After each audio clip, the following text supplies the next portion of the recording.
Well, I said yesterday that I'd talk about the Tallaght thing today, and I'm going to do that now while I still have the light coming in. So, not that there's no electricity, but I prefer this light, it's nicer. So, I'm going to start out with something that seems a little bit unrelated, and that is the wooden spoon. Okay, now that might bring a smile or a laugh to people's faces, and I've seen it happen so many times that it's something that's really, really interested me over the years. Talking about getting the clatter with the wooden spoon, and you always, nearly always, always, always get the same response from people. Ah, sure, it did me no harm. That response always confused me because I always thought, how would you know?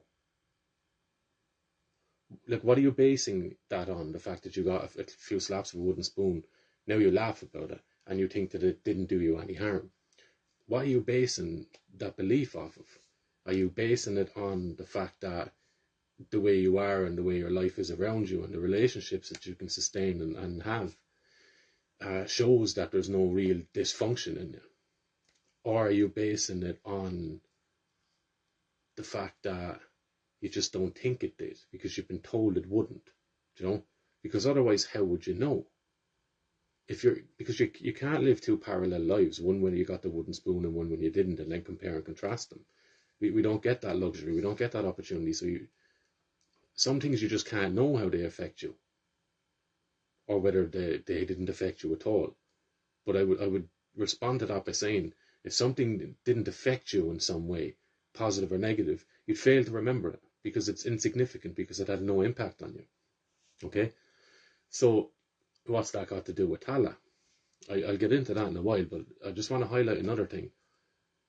I've commented on this on a few things, a few sites, whatever, mainly Twitter, just Twitter, I think, and reading people's responses as well, because out of the curiosity of the wooden spoon thing I was thinking of. And why I want to look at this, or the way I want to look at this, is not the way nearly everybody else is looking at it, in terms of the language and the aggression and in your face and the attitude that's been displayed towards or to the guard. I'm not really interested in that.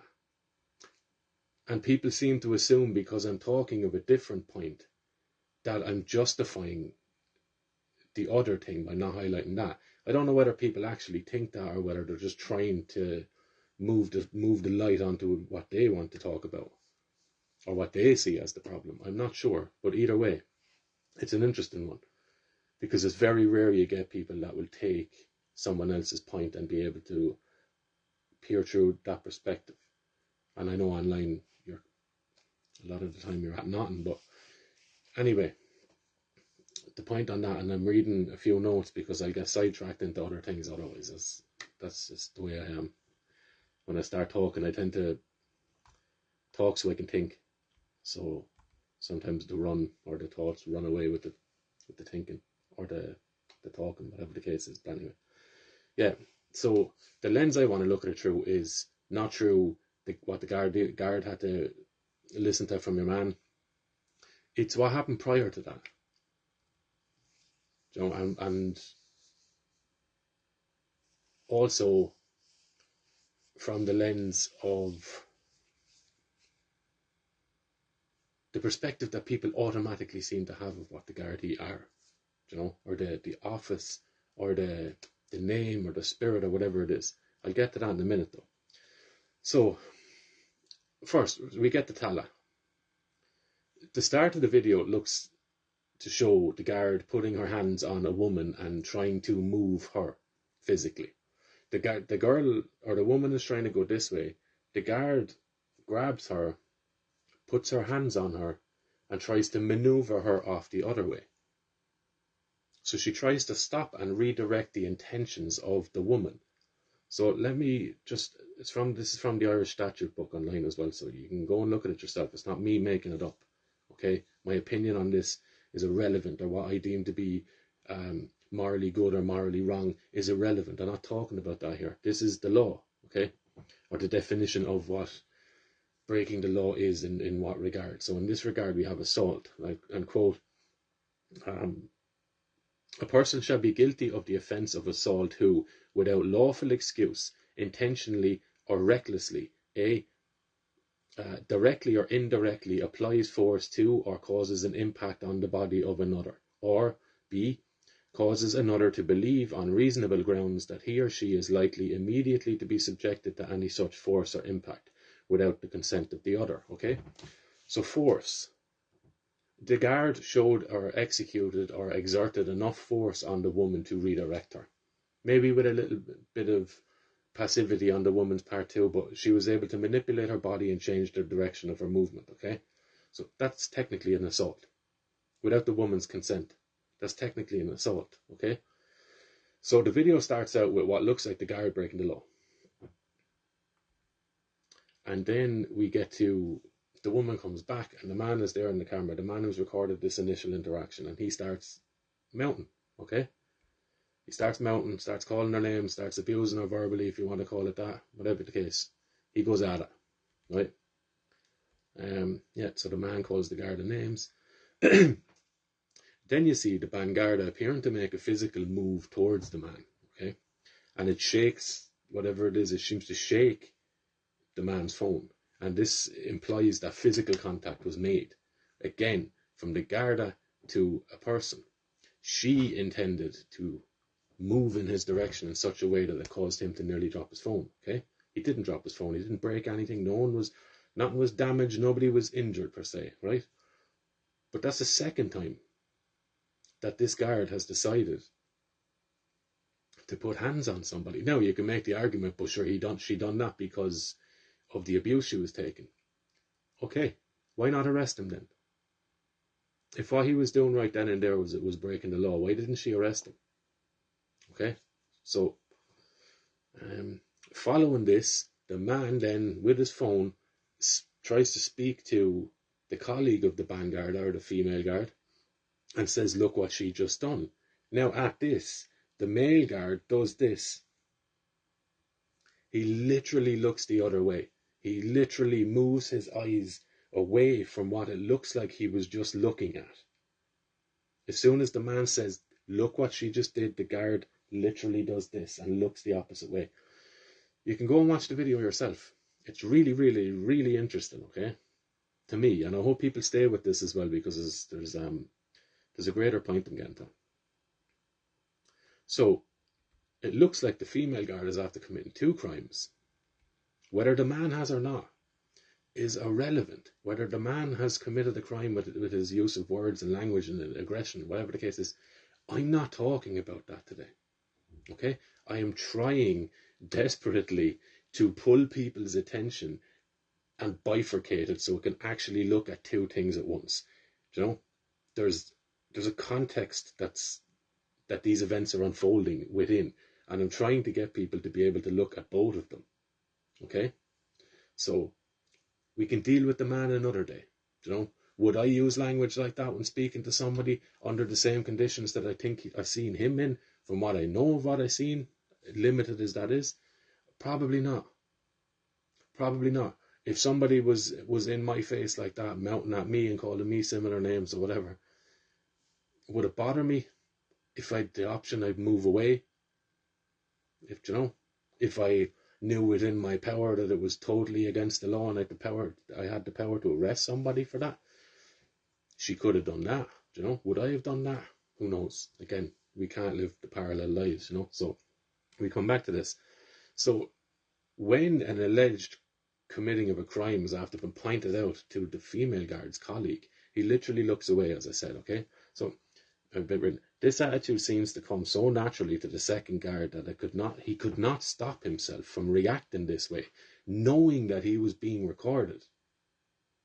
So the significance of that is, it looks to all intents and purposes that this second guard was watching the interaction between the man and the woman. So he must have, if he was watching, seen her assault him, technically.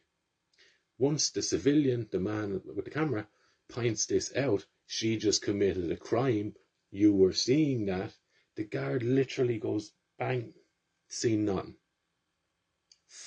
Really interesting, right? So, and he couldn't stop himself from doing it. Because to do that, it shows a level of implicit corruption or innate corruption in the interactions and the behaviour of the guards, okay? These guards, anyway. I'm not talking about all of them, but these guards, from the ones we're looking at. So, whether this reaction is due to training or due to in-group preferences.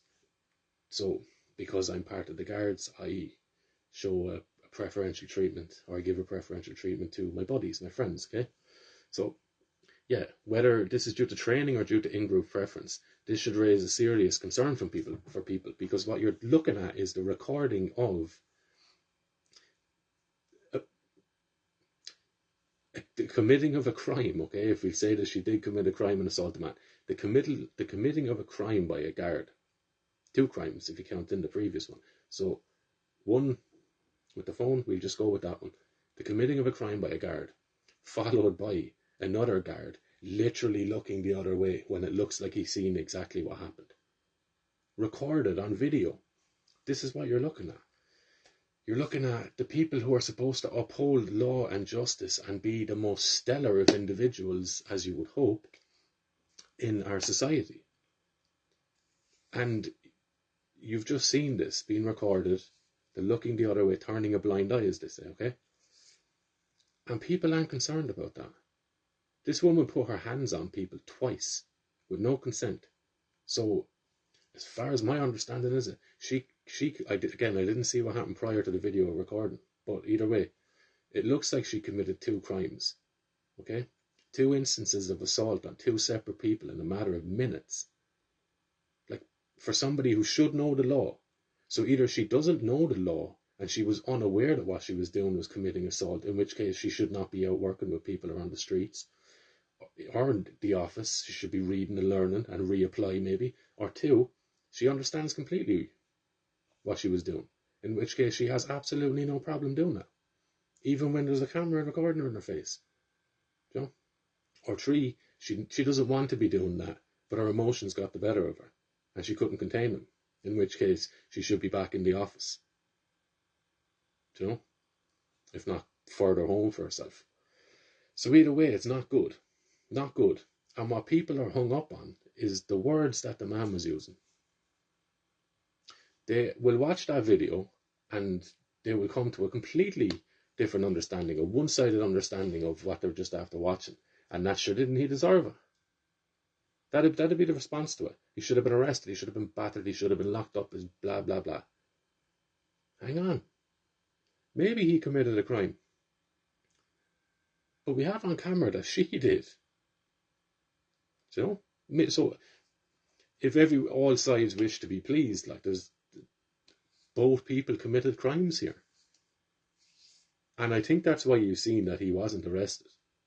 Because it looks, I would imagine, I would bet good money on it, that these guards are fully aware of what was just after happening. And to risk arresting this man with the vitriol and I suppose the bottle to stand there face to face, to risk arresting him and charging him for anything, I would put money on it that he would have charged her too. And they just didn't want that headache because it's recorded. You know? So there's nearly an unspoken arrangement there that you don't do it, I don't do it, okay? Grand. But what people are falling on the side of is just waving the finger at the man. And I read through a lot of comments on this. And there's very few that are pointing out the opposite. Or not even the opposite. There's very few that are pointing out the other side of what happened. The actions, whether they be legal fully or not at all, of this female guard and her colleague. And maybe extended to the others there that might have seen what was happening as well. Because it was an interaction directly between one person and another. It's hard for your attention not to be drawn to the action. Either way. So, hang on now. I just got a little book. And I want to read about a little bit of this, about a page and a bit. Just because it's interesting, because it kind of, it has done for me, it contextualizes this whole thing of the wooden spoon and the interaction between authority and a civilian and people's perception of, or even people's blind spots to someone in authority committing an offence, breaking their oath, undermining their office, you know, breaking the law. The difference in how people treat that person and how people treat a civilian, a regular person. Okay, so this is from Alice Miller. She was a Swiss-Polish psychoanalyst and psychotherapist. So a lot of her books have to do with children, as psychoanalysts are, or do. Okay, so I'll go, quote, "There is still a widespread belief that children are incapable of feeling. Either the things done to them will have no consequences at all, or those consequences will be different from what they would be in an adult. The simple reason advanced for this belief is that they are still children." You hear that so much. Only a short while ago it was permissible to operate on children without giving them an anaesthetic. Take it for what it is. Above all, the custom of circumcising boys and girls and subjecting them to sadistic initiation rituals is still quite normal practice in many countries. Blows inflicted on adults count as grievous bodily harm or torture. Those inflicted on children go by the name of upbringing. Change in different countries, but you get the point. Is this not in itself sufficient and incontrovertible proof that most people have suffered serious brain damage, a lesion, or a gaping void where we would expect to find empathy, particularly for children? Effectively, this observation is evidence in favour of the theory that all those beaten in childhood must have sustained subsequent damage to the brain, as almost all adults are more or less impervious to the violence done to children. Now, people will have a reaction to that and go, absolutely I'm not, of course I'm not. If anyone done that to my children, I would X, Y, and Z, okay? So, and I would respond to that with, is the issue then that, first I'd ask them, would they ever hit with the wooden spoon? And you'd probably get the, sure, weren't we all, done me no harm. Okay. So if you do X, Y, and Z to someone who beat your child, but you laugh and you kind of justify the beating that you received, because that's what it is, to be hit with an object that you do not want to be hit with. There's no child that wants a slap at a wooden spoon, or any sort of slap, okay? There's no child signing up for that. And if there is, you probably shouldn't indulge that, you know? But if you can justify your beating at the hands of an adult, but you come out and respond with assertiveness and violence, potential violence, or the threats of it, if someone was to do the same thing to your child, those things don't add up. You can't justify one and be enraged by the potential of another. It doesn't work like that. There's a dysfunction there in you. And that's what I think she's talking about with the brain damage. It might not be literal brain damage, but it could be a psychological blind spot where you don't reconcile the difference, or the I suppose the fallacious logic involved in that. You know, you can justify it in one area but not in another, even though it's the same thing. So it's okay. Theoretically, then it's okay that you were beaten as a child, but no one will do that to your child. You know. And there's just another little sentence here. So, quote, children will surely register the fact that they've been attacked by the very person they instinctively expect to protect them from attacks by others. That's interesting, because that's the conundrum. So, all animals, whatever, humans as well,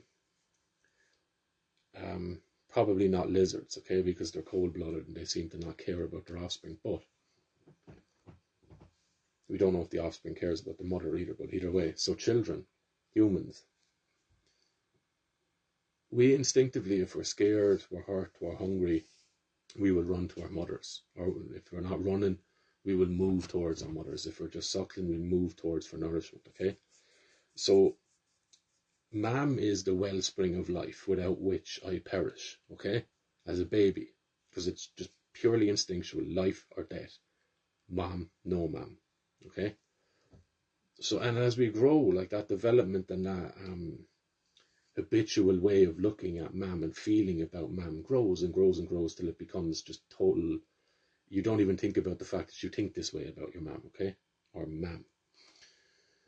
So what happens then when the protector that you've always seen as being your protector hits you? Is now not a nurturer to you, but is, in that moment at least, a physical threat to you. What happens to the child's mind? You know, because on the one hand, this thing that I love and seems to love me, or sometimes loves me, or makes me feel good and keeps me alive, is now endangering the life that they've given me for so long. That's a really, really difficult one to reconcile with a child, but a child will wish to reconcile it. It can either completely reject mom, in which case it absolutely runs the risk of starvation and death, or neglect, or abandonment.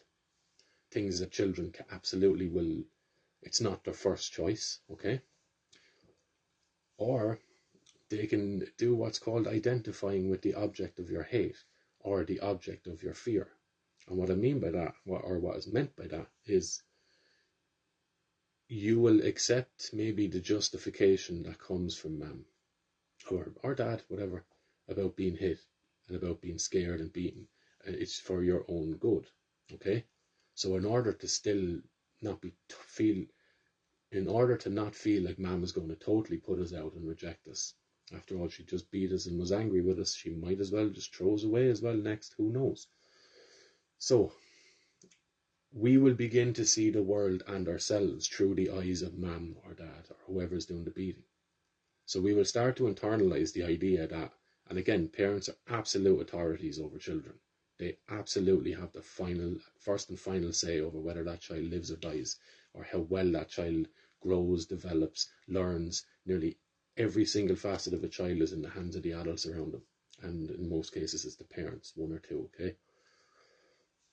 So, yeah, we begin to internalize the view that I was beaten because I was bad. And if I was bad, it means I'd done wrong. And if mom is trying to correct me from doing wrong, then mom must be right. Okay? Again, or dad, before people go, well, why aren't you saying it about fathers? You know, it's just ridiculous ways of thinking, but limited ways of thinking.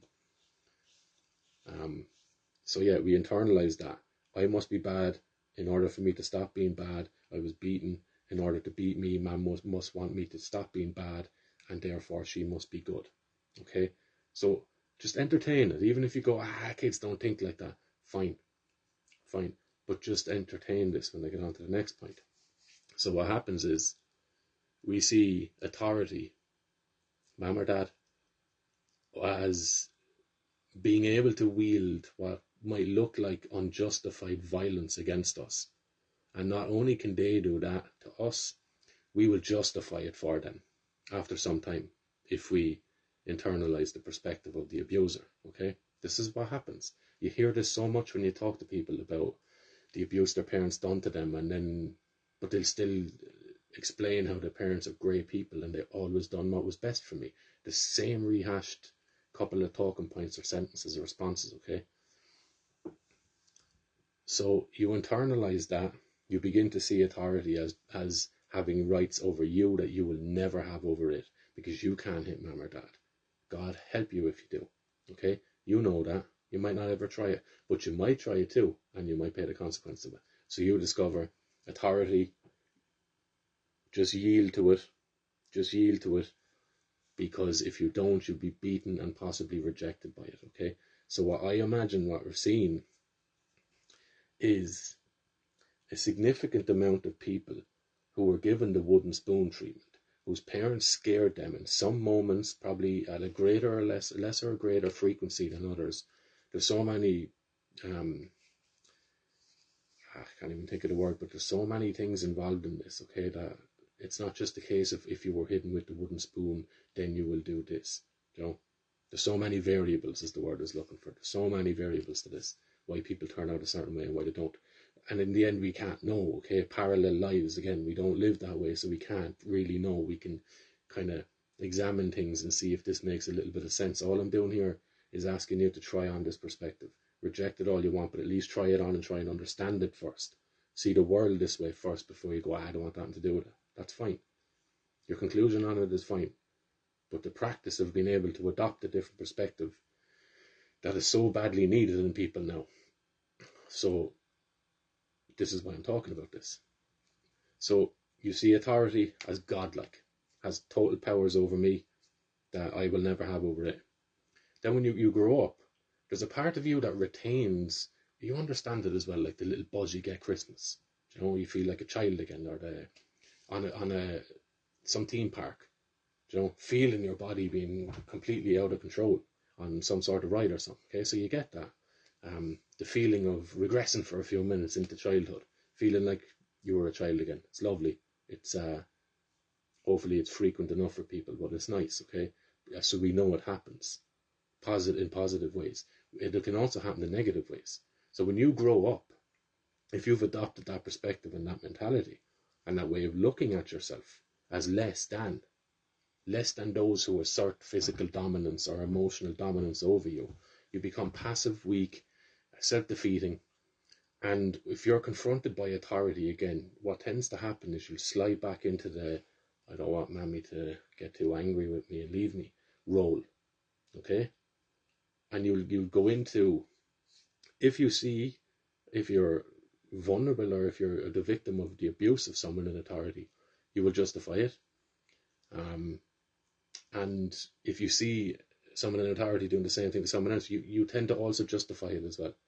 Okay, and you see this a lot. So the idea being that 4 protesters were arrested, therefore they must have done something wrong.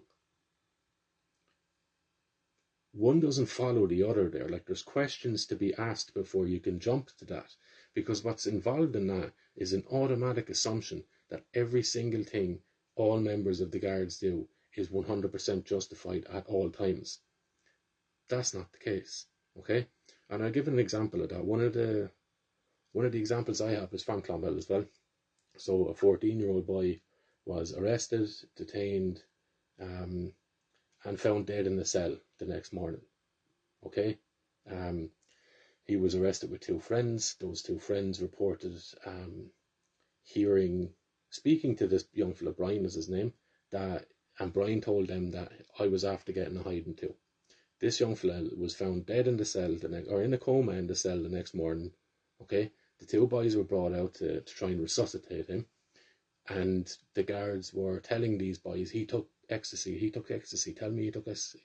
Okay, now you would imagine that, I'm not going to go too deep into this either, but you would imagine if you're a guard and there's a 14-year-old boy in a coma who subsequently died a couple of days later in a cell when you were on, you would surely want to understand how this happened.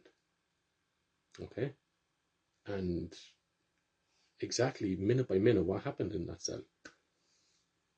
Evidently not. While there was never a legitimate investigation, there was an inquiry or an inquest. Okay, but that was around largely the technicality of the detainment of Brian, and not so much about what happened. The boy went in there alive, well, speaking, probably confrontational, grand, but alive. And then a few hours later, he's found in the morning dead, for all intents and purposes. Brain damage. Brain dead nearly. He was alive for a couple of days in a coma after that. But you get my point. And then the guards almost immediately begin to concoct a story that was shown by a toxicologist that it could not have been the case. That's bizarre.